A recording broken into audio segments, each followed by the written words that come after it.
옆에 계신 분들에게 인사해 보겠습니다. 주님을 바라봅시다 라고 인사해 보겠습니다. 다시 한번 인사해 보겠습니다. 주님만 바라봅시다. 하나를 더 해보겠습니다. 그리하지 않으실지라도 주님만 바라봅시다.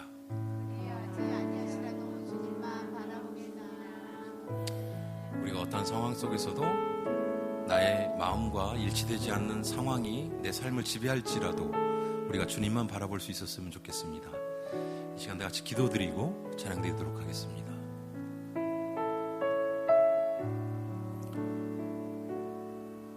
사랑이 많으신 주 하나님, 우리가 각자의 자리에서 각자의 모습으로 주님께 예배드리면서 나갑니다. 하나님, 이 시간 우리가 주님만 바라볼 수 있도록 주님 허락하여 주시옵소서. 주님, 내 마음에 부합하지 않더라도 주님을 온전히 신뢰하면서 나갈 수 있는 믿음이 이 시간 가운데 부어질 수 있도록 주님 허락하여 주시옵소서. 우리는 연약합니다. 주님, 우리는 부족합니다. 우리가 온전히 주님만 바라보고 의지하면서 나아가니 주님께서 인도하여 주시옵소서. 항상 모든 것을 주님께 맡겨드리면서 나아갑니다. 예수님의 이름으로 기도드렸습니다.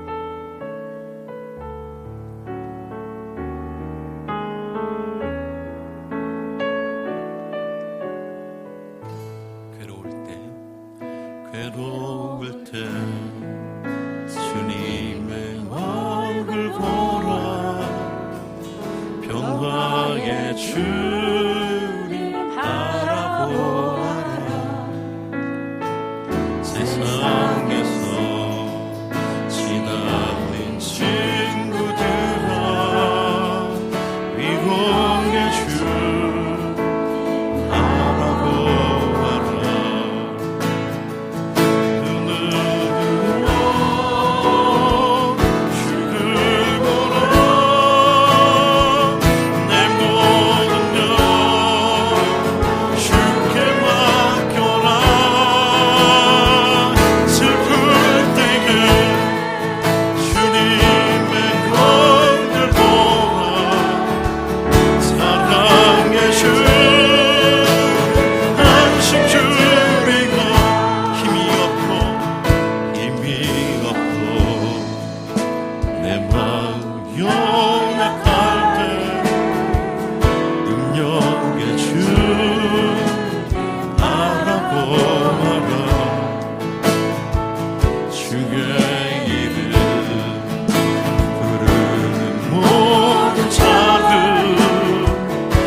햇살이 나를 비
내가 주께 고백하는 말 여호와는 나의 힘이고 여호와는 나의 구원이시되 내가 두려워하리요 여호와는 생명의 빛나지 주의 인자가 생명보다 나음으로 내 입술이 여호와를 찬양하네 내 평생에 주를 찬양하며 주의 이름으로 내 손 들리라 주님 우리가 소원합니다 주님 주의 인자가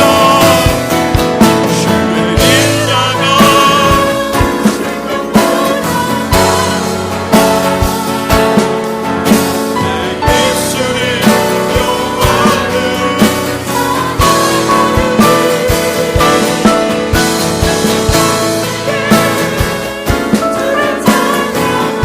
주의 이름으로 내 손 들리라 주의 이름으로 내 손 한 번 더 선포해서 나갑니다 주의 인자가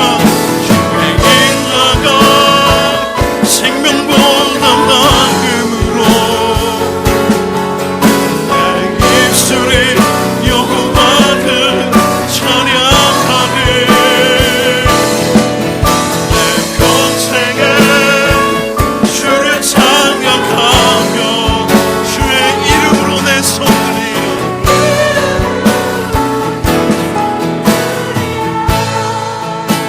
아멘. 이 시간 다 같이 기도드리시기 원합니다. 하나님, 사도 바울에게 허락하셨던 것처럼 우리의 눈에도 이 세상 다른 것들 하나도 보이지 않게 하시고 오직 주님만 보이게 하셔서 다른 것들 다 가치 없음을 깨닫게 하여 주시옵시고 우리 주변 환경이 나를 어찌할 수 없음을 우리가 깨닫게 하여 주시옵시고 오직 주님만 바라보면서 그 옳은 길 걸어갈 수 있도록 주님 붙들어 주시옵소서. 나의 가정을 붙들어 주시옵소서. 내 신앙을 붙들어 주시옵소서. 우리 구로운 교회를 붙들어 주시옵소서 하고 이 시간 다같이 간절히 기도드리시겠습니다.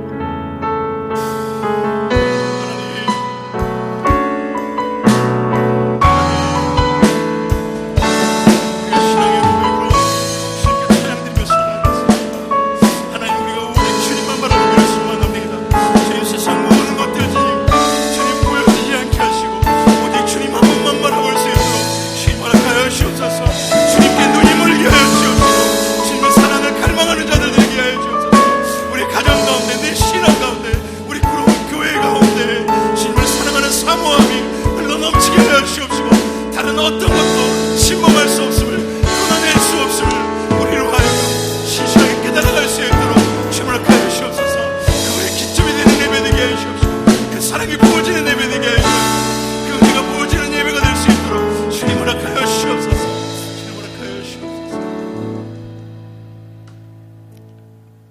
내가 복음을 부끄러워하지 아니하노니 이 복음은 모든 믿는 자에게 구원을 주시는 하나님의 능력이 됨이라. 먼저는 유대인에게요 그리고 헬라인에게로다. 복음에는 하나님의 의가 나타나서 믿음으로 믿음에 이르게 하나니 기록된 바 오직 의인은 믿음으로 말미암아 살리라 함과 같으니라. 하나님은 영이시니 예배하는 자가 영과 진리로 예배할지니라. 아멘. 살아계신 하나님 아버지, 오전에도 하나님 앞에 예배하게 하시고 오후 이 귀중한 시간 하나님 앞에 마음껏 찬양하며 기도하며 예배할 수 있는 귀한 은총 주심을 감사합니다. 가정에서 예배하든지 이 자리 주의 몸된 제단에서 예배하든지 하나님의 성령의 임재를 경험하게 하옵시고 우리의 영안이 열려 하늘 보좌를 바라볼 수 있는 믿음의 사람들이 되게 해 주옵소서.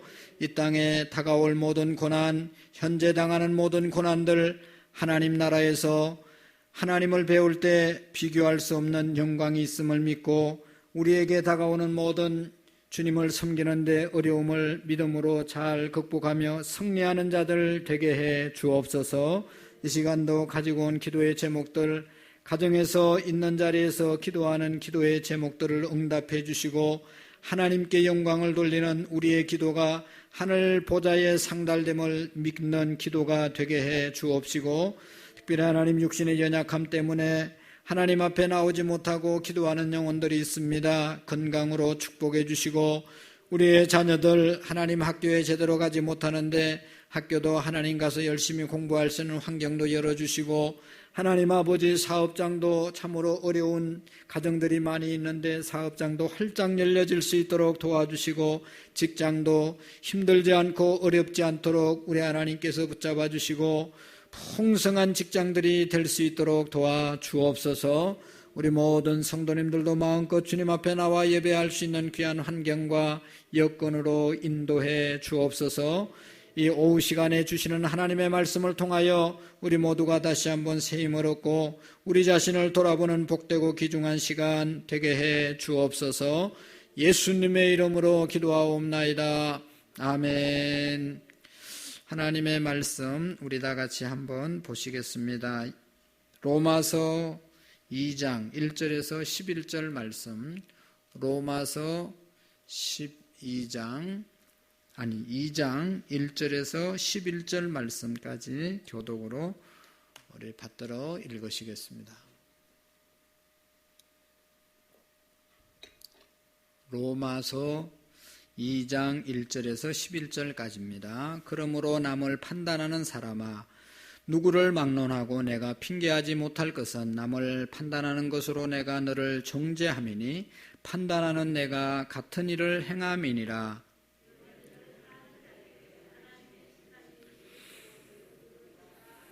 이런 일을 행하는 자를 판단하고도 같은 일을 행하는 사람아, 내가 하나님의 심판을 피할 줄로 생각하느냐?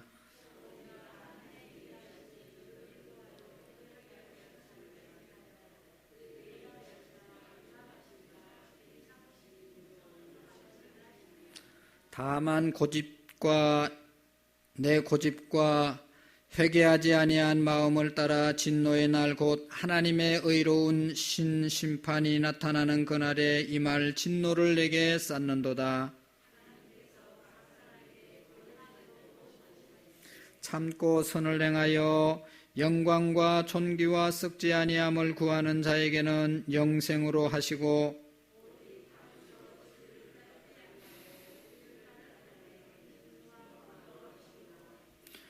악을 행하는 각 사람의 영에는 환난과 곤고가 있으리니 먼저는 유대인에게요 그리고 헬라인에게며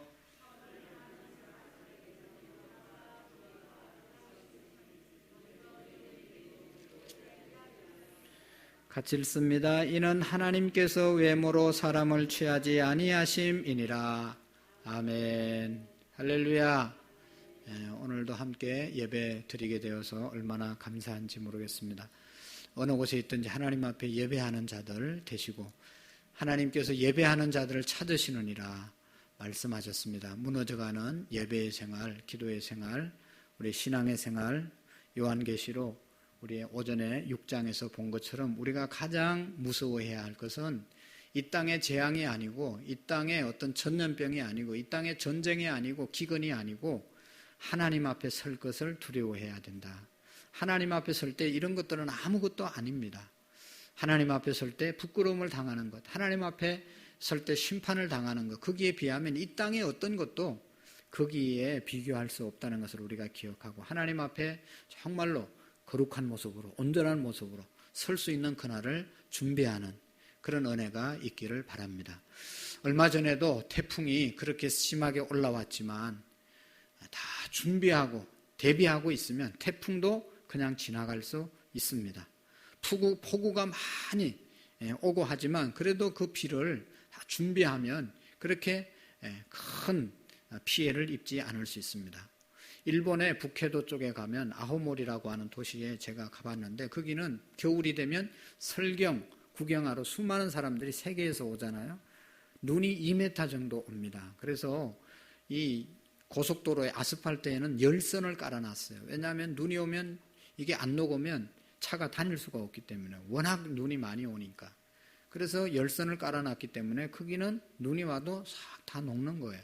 그러니까 거기는 아무리 눈이 많이 와도 차가 다니는데 지장이 없어요. 밑에 다 열선을 깔아놔서 지장이 없습니다. 집이 눈이 2m씩 오면 우리나라 비닐하우스 집들은 다 무너져요. 그런데 거기에는요, 그렇게 많이 와서 눌러도 안 넘어져요. 왜냐하면 그만큼 대비를 했기 때문인 것이죠. 우리가 이 땅에 살면서 앞으로 7인 재앙, 7 나팔 재앙, 7 대접이 엎어질 때의 재앙, 이런 것들이 수없이 이제 이 땅 가운데 일어나는데, 중요한 것은 뭔가 하면 내가 대비하고 있고, 예수 믿는 삶은 고난의 삶이다. 고난이 올 것을 우리가 두려워하지 않고 준비하고 살아가면 어떤 고난이 와도 우리는 흔들리지 않는 것이죠. 여러분, 지난주에 우리 인간의 죄에 대해서 하나님의 진노를 받을 사람들에 대해서 말씀을 드렸습니다. 죄를 짓는 사람은 하나님의 진노가 임한다. 죄에 대해서, 진노에 대해서 얘기하면 기분이 별로 좋지 않고, 말하는 사람이나 듣는 사람이나 별로 기분이 안 좋습니다. 그러나 감사한 것은 이것이 복음입니다. 왜냐하면 죄를 지적받았을 때 그 죄를 깨닫고 회개하면 내가 사는 것이거든요. 그런데 죄를 지적받지 않고 죄를 알지 못하고 회개하지 않으면 그 죄값으로 멸망을 받을 수밖에 없잖아요. 그래서 귀 있는 자는 성령이 교회들에게 하시는 말씀을 들을지어다 라고 하시는 말씀을 우리가 기억하면서 늘 하나님의 말씀을 듣고 회개하고 깨닫고 이렇게 가셔야 됩니다. 전도사님 그 청년 잘 안내해서 앉히든지 바깥으로 이렇게 안내하든지 해주세요. 자, 그래서 우리가 복음이라는 것은 꼭 축복받는다, 은혜 받는다, 잘된다 그런 말씀뿐만 아니라 죄에 대한 이야기를 듣고도 내가 회개하면 그것이 복음이고 그것이 나를 살리는 것이죠. 그래서 온전한 구원의 사람이 되기 위해서는, 진짜 성도가 되기 위해서는 이 죄에 대한 민감성이 우리에게 있어야 되고, 죄에 대한 얘기를 하면 찔림을 받아야 되는 것이죠. 그래야 내 영혼이 살아있는 것입니다. 사도 바울은 화인 맞은 양심에 대해서 말한 적이 있어요. 화인이라고 하는 것은 불도장이거든요. 옛날에 노예들에게 이렇게 내 노예에게 내 노예 표시를 하기 위해서 화인을 찍었습니다. 그건 뭔가 하면 이런 쇠에다가 안료한 도장 새겨가지고 이걸 밝게 달갔다가 그 종의 노예 등에다가 딱 찍어요. 그럼 지지직 해가지고 딱 띄면 거기에 도장이 찍히거든요. 그러면 그 자리가 나중에 아물고 나면 어떻게 되겠어요? 굳은 살이 배겨가지고 감각이 없어지잖아요. 화인 맞은 양심, 감각이 없는 양심, 죄에 대한 얘기를 들어도 전혀 나하고 상관없는 얘기지, 회개하지 않는 사람, 이런 사람들이 화인 맞은 양심이거든요. 이건 복받은 게 아니라 저주받은 것이죠. 우리가 정말로 살기 위해서는 하나님의 말씀, 특별히 죄에 대해서 민감하고 그런 말씀을 들을 때 깨닫고 회개하는 그런 은혜가 있어야 될 줄로 믿습니다. 지난주에 진노받을 사람들에 대해서는 이방인들, 아예 하나님을 안 믿는 사람들, 그들에게 임할 진노에 대해서 말씀을 했습니다. 하나님을 안 믿으니까, 우상을 섬기니까, 죄를 지으니까 당연히 그들은 죄의 값을 받고 진노를 당하는 거죠. 그런데 중요한 것은 그들이 하나님을 정말로 몰라서 하나님을 인정하지 않고 안 믿느냐, 그게 아니라고 하는 것이죠. 마음속에 다 하나님이 이 자연을 통해서 또 인간의 양심을 통해서 하나님이 계심을 다 알려주셨습니다. 다 알고도 안 짓는, 죄를 짓는 사람들, 알고 빤하게 알면서 죄를 짓는 사람이 더 큰 죄값을 받게 될 것이다. 그런 말씀을 드렸습니다. 그래서 불의로 진리를 막는 사람들에게 하나님의 진노가 임할 것이다. 다시 말하면 하나님을 믿지 않는 사람들이 하나님의 진노를 받는다는 것입니다. 그들이 안 믿는 것은 의도적으로 안 믿고 자기만 안 믿는 것이 아니라, 언제나 죄는 이렇게 자꾸만 전념성이 있을 뿐만 아니라 내가 짓고 나면 다른 사람도 같이 죄를 짓게 만드는 그런 마음이 있기 때문에 그런 사람들은 다 하나님의 진노를 받게 될 것이라고 말씀을 했습니다. 그리고 동성애 같은 죄, 이건 혼자 질 수가 없잖아요. 동성애 같이 동성애하면 안 되는 사실을 알면서도 동성애를 한단 말이죠. 같이 죄를 짓는다. 이런 사람에게 하나님의 진노가 있다. 복 있는 사람은 그런 얘기를 들었을 때 회개하고 돌아서는 것이죠. 지금까지는 하나님 안 믿는 이방인의 죄를 지적했습니다. 그런데 오늘의 말씀은 하나님을 잘 믿는다고 하는 하나님의 백성이라고 하나님의 선민이라고 자부하는 사람들에게 주시는 하나님의 말씀인 것입니다. 이 유대인들은 하나님의 선민이고 하나님을 잘 믿는 사람이기에 앞에서 이방인들의 죄를 지적할 때 그렇지, 이방인들은 당연히 죄값으로 지옥 가야 되고 당연히 동성애자들은 그냥 그렇게, 옛날에는 레위기에는 돌로 쳐서 죽이라고 그랬잖아요. 그렇게 해야 되는 것이고, 우상을 섬기는 사람은 당연히 저주를 받아야 된다. 그렇게 생각하는 사람들이 유대인들이라는 것입니다. 그런데 오늘 말씀은 이 유대인들의 죄를 지적하고 있는 것입니다. 그 죄가 뭔가 하면 유대인들, 하나님의 선택을 받은 사람들, 하나님을 어떻게 보면 믿는다고 하는 사람들의 죄는 남을 판단하는 죄가 있다는 것입니다. 오늘 여기 2장 1절에 보면 그러므로 남을 판단하는 사람아, 누구를 막론하고 내가 핑계하지 못할 것은 남을 판단하는 것으로 내가 너를 정죄함이니 판단하는 내가 같은 일을 행함이니라 말씀하고 있습니다. 오늘 말씀을 우리가 정말로 잘 들어야 됩니다. 바로 저 같은 사람에게 주시는 하나님의 말씀입니다. 왜냐하면 제가 판단을 많이 하고 판단을 잘하잖아요. 저 사람은 왜 저렇지? 저 사람은 왜 저렇지? 이게 뭔가 하면 판단하는 것이거든요. 교회 오래 다닌 사람들이 빠지기 쉬운 함정이 이겁니다. 왜 저 사람은 저거밖에 안 되지? 이게 우리 오래 믿은 사람이 빠지기 쉬운 함정입니다. 저도 그렇게 많이 생각을 하고 그런 생각을 할 때가 많이 있잖아요. 그리고 그런 생각을 하면 저 자신이 너무나 힘든 거예요. 저 사람이 저러면 안 되는데 왜 저럴까? 왜 저것밖에 안 될까? 왜 저 사람은 저 모양으로 살까? 이런 판단, 이런 정죄감, 이런 것들이 나를 힘들게 하고 이건 하나님의 심판을 받을 일이라는 것입니다. 왜냐하면 나도 잘못하는 것이 있고 분명히 그러면서 다른 사람을 정죄하니 그 정죄하는 것이 곧 하나님 앞에서 죄가 된다는 사실을 말씀하고 있는 것입니다. 오늘 우리가 이 말씀을 평생 마음에 새기지 않으면 이런 죄를 계속 지면서 하나님의 심판을 받을 사람이 된다는 것입니다. 남을 판단하는 사람아, 남을 판단하는 것이 큰 죄라는 것을 알려주고 있는 것입니다. 우리는 남을 판단하는 것이, 정죄하는 것이 죄라고 생각하지 않습니다. 여러분, 하나님을 믿지 않고 온갖 죄를 저지르고 방탕하는 사람들을 보면 어떤 마음이 드십니까? 텔레비에 계속해서 죄를 짓고 막 이렇게 나온 사람들 보면 모자 쓰고 막 이렇게 수갑차에서 이렇게 오는 사람, 악랄한 죄를 지은 사람도 많이 있잖아요. 그런 사람들을 볼 때 어떤 생각이 드십니까? 저 사람은 당연히 죄인이고 나는 그래도 저 사람하고 아무 상관없는 사람이다. 감사하다. 그런 생각을 하지 않습니까? 그런 생각을 하는 자체가 큰 죄를 범하고 있다는 사실을 깨달으라는 것이죠. 우리는 그런 죄를 안 졌지만 하나님 앞에서 큰 죄가 있고 작은 죄가 있는 게 아니잖아요. 10계명 중에 큰 죄가 있고 큰 계명이 있고 작은 계명이 있는 게 아니잖아요. 10가지 중에 한 가지만 범했어도 계명을 범한 자가 되잖아요. 나는 살인은 안 했지만 간음했으면 살인한 거나 간음한 거나 그게 그거고 죄를 지은 것에 대해서는 똑같다는 것이죠. 그러니까 남의 죄에 대해서 판단하지 말 것을 말씀하고 있습니다. 여러분,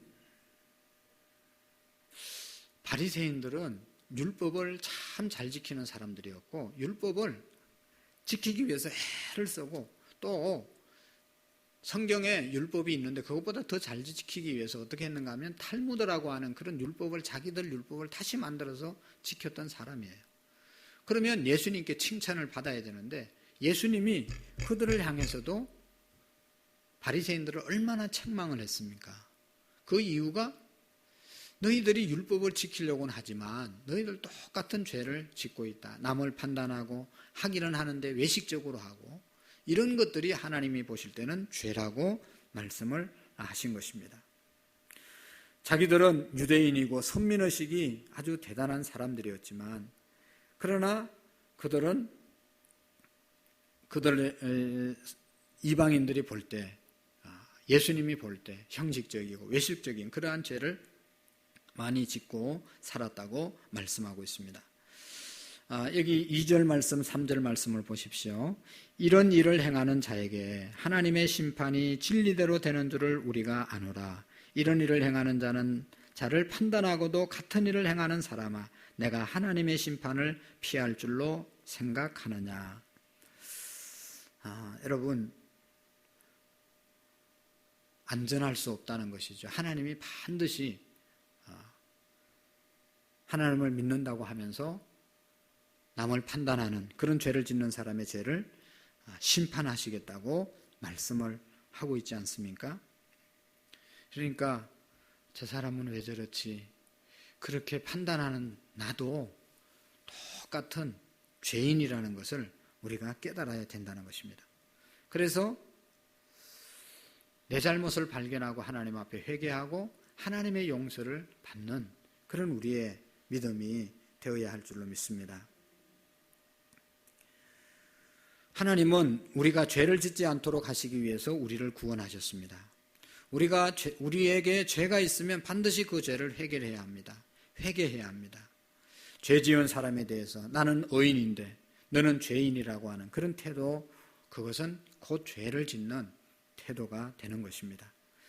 이것이 남을 심판하는 죄라는 것입니다.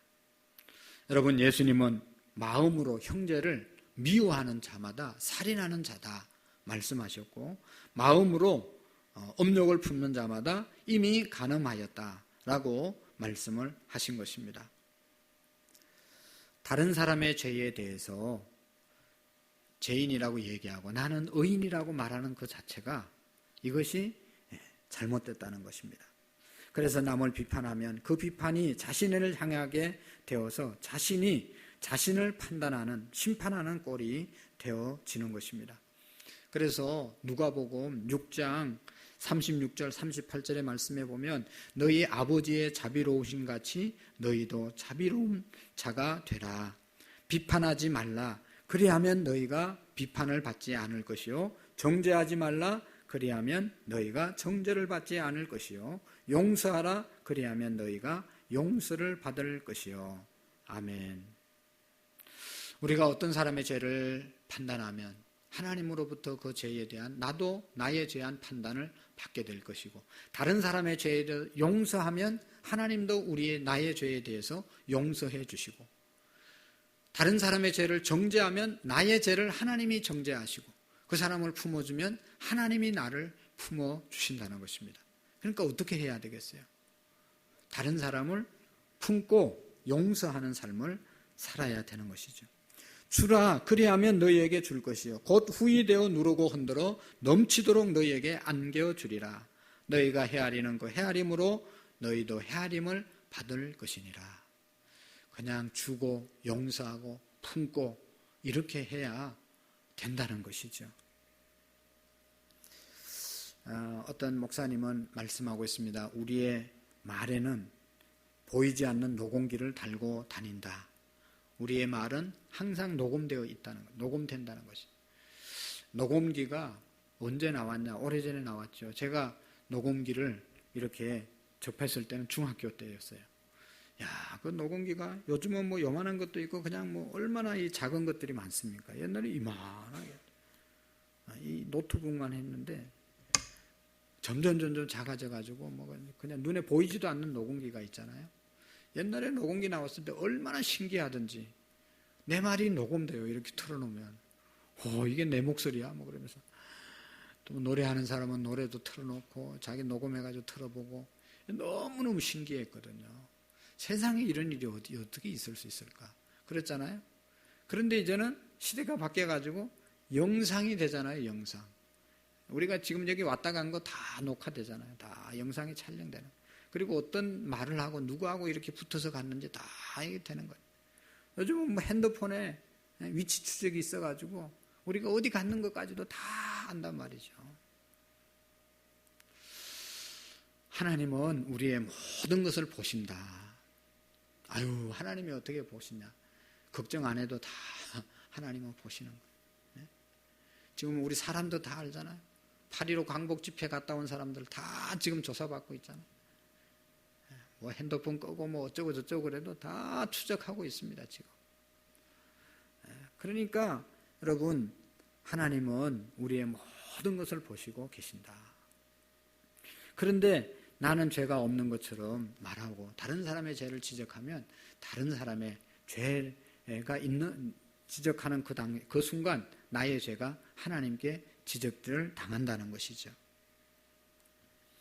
하나님이 우리를 선택하신 이유는 용서하라고, 긍휼히 여기라고 우리를 부르신 것이죠. 우리가 잘나서 하나님이 선택한 것이 아니라, 우리가 능력이 있어서 선택받은 것이 아니라, 하나님께서 유대인을 선택한 이유는 신명기에 보면 가장 작은 민족이기 때문에 내가 너를 택했다고 민수기 7장 7절에 말씀하고 있습니다.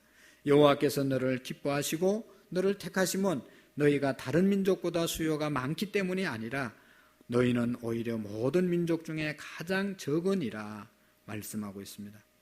그런 거로 우리가 자랑할 것이 없습니다. 하나님의 은혜에 감사할 것밖에 없는 것이죠. 우리가 하나님의 긍휼로 이렇게 자녀가 되었는데 내가 하나님의 자녀 됐다고 자랑하고 또 교만하고 남을 판단하고 정죄하면 얼마나 하나님께서 보실 때 참 안타깝겠습니까? 그래서 남을 판단하지 말라고 말씀하고 있는 것이죠. 그래서 4절 말씀을 같이 한번 읽어보겠습니다. 시작. 혹 내가 하나님의 인자하심이 너를 인도하여 회개하게 하심을 알지 못하여 그의 인자하심과 용납하심과 길이 참으심이 풍성함을 멸하시겠느냐. 아멘. 우리는 여기서 죄 지은 사람을 어떻게 대해야 할지를 알 수 있습니다. 먼저는 지금까지 얘기한 것처럼 나도 똑같은 죄인이라는 것을 인정해야 되고 그 사람만 죄인이 아니고 나도 죄인이라는 태도를 늘 갖는 것이 중요한 것입니다. 우리는 죄 지은 사람을 대할 때 우리의 죄를 다루시는 하나님의 마음으로 대해야 된다는 것입니다. 여러분, 하나님은 인자하심을 베푸셔서 그들을 인도하여 회개하게 하신다. 하나님은 풍성한 인자와 너그러우심으로 오래 참으신다. 그래서 정죄하지 말고 판단하지 말고 그가 스스로 회개하고 돌아오기를 기다리시는 분이 하나님이십니다. 풍성하신 인자하심, 너그러우심, 오래 참으심, 이것이 하나님의 성품이고 우리도 죄인들을 대할 때 그런 마음으로 대해야 된다는 것입니다. 로마서 1장의 내용은 이방인의 죄, 2장은 유대인의 죄, 이방인이나 유대인이나 대하는 하나님은 마음은 동일하십니다. 이방인의 죄, 이방인이 지은 죄, 이방인 죄인들, 하나님을 믿는 유대인 죄인들, 하나님이 대할 때는 똑같이 대한다는 것입니다. 아까 얘기했던 하나님의 마음은 용서하심, 긍휼하심, 풍성하심, 이런 마음으로 하나님은 대하신다는 것입니다. 여러분, 누가복음 15장에 보면 탕자의 비유가 나오잖아요. 첫째 아들이 있고 둘째 아들이 있잖아요. 어떤 아들이 좋은 아들이에요? 아버지 마음에 꼭 드는 아들입니까? 둘 다 마음에 안 들어요. 왜냐하면 첫째 아들은 아버지가 포도원에 가서 일하라니까 예 하고 안 갔잖아요. 둘째 아들은 아니지, 거꾸로 됐죠? 첫째 아들은 예 하고 안 갔어요. 둘째 아들은 오늘 약속이 있어서 못 가요. 그리고 깨닫고 회개하고 가서 아버지의 말씀을 준행했어요. 어느 아들이 아버지의 마음을 흡족하게 한 사람입니까? 둘 다 마음에 안 들었어요. 처음부터 예 하고 진짜로 가서 일했으면 아버지의 마음이 기쁠 텐데 한 놈은 예 해놓고 안 가고 한 놈은 아니요 하고 가서 일하고, 둘 다 마음에 안 들었지만 아버지의 마음은 어때요? 둘 다 품어주셨어요.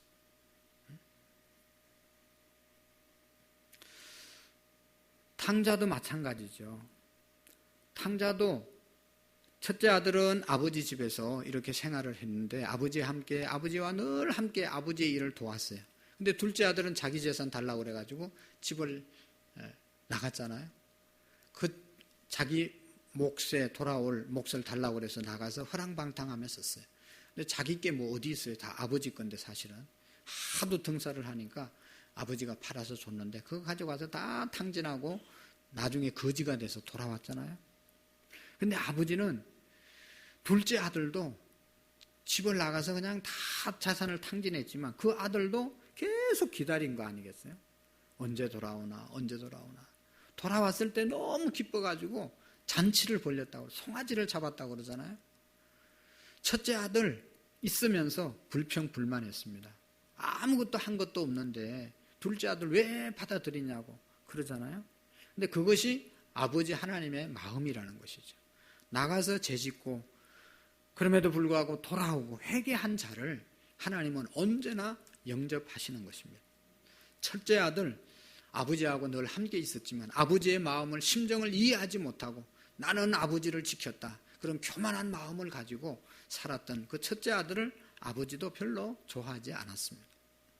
같이 있으면서 아버지의 마음을 이해하고 아버지의 마음으로 동생을 챙겼어야 되는데 그런 마음을 못 가졌기 때문에 첫째 아들도 아버지의 마음에 들지 않았던 것입니다. 오늘 여러분, 우리가 대부분 우리는 큰아들에 속하는 사람들일 수 있어요. 우리는 교회 잘 나와요. 그리고 늘 하나님의 일, 교회 일을 잘 하고 있어요. 혹시나 이런 상황 속에 나는 큰아들이다, 나는 아버지 품을 떠난 적이 없다, 그러면서 떠난 사람들에 대해서 좋지 않는 마음을 가지면 이건 아주 우리가 어려워진다는 것입니다. 그런 마음이 아니라 아버지의 마음으로 큰아들의 삶을 살아가는 은혜가 있기를 바랍니다. 우리가 주의 몸된 제단에서 교회를 멀리하고 또 떠나간 그런 사람들을 생각하면서 중보하고 아파하고 돌아오는 사람들을 기쁘게 맞이하고, 그것이 하나님 아버지의 마음입니다. 잘못한 사람들, 둘째 아들, 동생처럼 잘못된 길을 가는 그러한 형제를 보고도 정죄하지 않고 빨리 돌아와서 바로 서기를 위해서 기도하고 중보하는 사람들이 바로 하나님 아버지의 마음으로 살아가는 사람들입니다. 오늘 성경은 여기 쭉 말씀하고 있는데 하나님께서 반드시 유대인이라고 봐주는 것이 아니라 하나님의 마음으로 살았냐 그렇지 않았냐 그것 가지고 심판하신다는 사실을 우리가 믿으시고 하나님 아버지의 마음으로 모두를 품고 모두를 용서하고 사랑하면서 살아가는 저와 여러분들이 될 수 있기를 축복합니다. 기도하시겠습니다. 살아계신 하나님 아버지, 감사를 드립니다. 하나님, 남을 판단하는 죄 범하지 않도록 도와주시옵시고 정말로 이제는 판단하는 죄가 아니라 아버지의 마음으로 모든 사람을 품고 세워가는 넓은 하나님 아버지의 마음을 우리에게 부어 주옵소서. 우리 교회에 부어 주옵소서. 우리 한국교회에 부어 주시옵소서. 다른 사람을 판단하고 정죄하는 것이 너무나 자연스럽고 팽배해져 있는 이 땅 가운데 하나님의 복음으로 돌아가는 용서와 사랑과 화해와 품는 마음으로 세워 주옵소서. 예수님의 이름으로 기도하옵나이다. 아멘.